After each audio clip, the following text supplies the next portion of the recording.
الحمد لله رب العالمين والعاقبة للمتقين ولا عدوان إلا على الظالمين والصلاة والسلام على سيدنا محمد خاتم الأنبياء والمرسلين صلى الله عليه وعلى آله وأصحابه أجمعين وعلى من تبعهم من المسلمين إلى يوم الدين.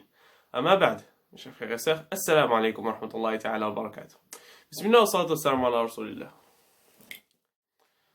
Allah Azza wa Jal a exaucé la demande de Moussa alayhi salam et il ajouta à sa mission Haron, le frère de Moussa, afin qu'il l'aide, mais aussi afin qu'il l'appelle à l'adoration d'Allah Azza wa Jal.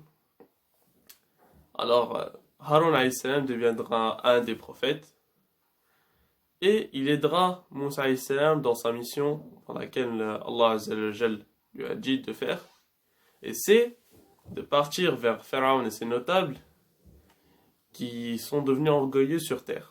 Comme il est venu dans le Coran, Bismillahirrahmanirrahim, Allah dit: ta demande est exaucée, ô Moïse, et nous t'avons déjà favorisé une première fois. Et comme il est venu aussi dans le Coran, Bismillahirrahmanirrahim, il mentionne dans le livre Moïse, c'était vraiment un élu et c'était un messager et un prophète. Au côté droit du mont Sinaï, nous l'appelâmes et nous lui fîmes approcher tel un confident.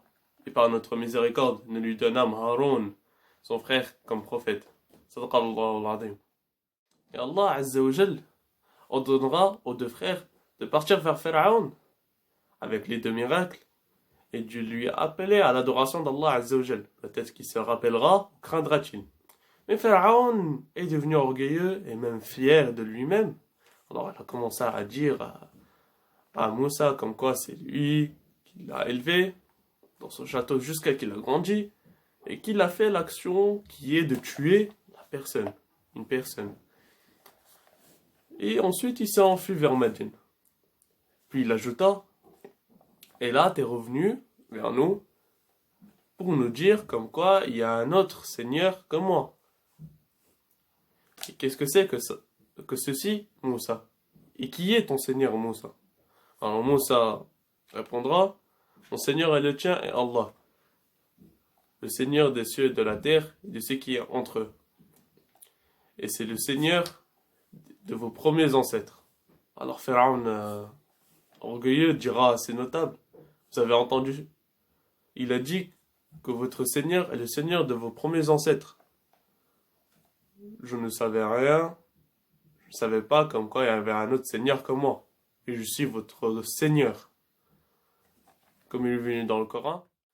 Bismillahirrahmanirrahim. Pars, toi et ton frère, avec un prodige et ne négligez pas de m'invoquer. Allez vers Pharaon, il s'est vraiment rebellé. Puis parlez-lui gentiment. Peut-être se rappellera-t-il ou craindra-t-il. Sadaqallah al-Adim. Et il y a aussi dans le Coran, Bismillahirrahmanirrahim: allez donc chez lui, puis dites-lui: nous sommes tous deux les messagers de ton Seigneur. Envoie donc les Banu Israël et ne les châtie plus. Nous sommes venus à toi avec une preuve de la part de notre Seigneur, et que la paix soit sur quiconque suit le droit chemin. Il nous a été révélé que le châtiment est pour celui qui refuse d'avoir la foi et qui tourne le dos. Alors Pharaon dit: qui donc est votre Seigneur, Moïse? Notre Seigneur, dit Moïse, est celui qui a donné à chaque chose sa propre nature, puis l'a dirigé. C'est la fin de la vidéo, Inch'Allah. Dans la prochaine vidéo, nous continuerons l'histoire de Moussa alayhi salam. Allahumma adina wa hdi bina wa ja'alna sababan liman ihtada wa sallallahu wa sallim ala sayyidina Muhammadin wa ala alihi wa ashabihi ajma'in wa akhiru da'wana anil hamdulillahi rabbil alamin.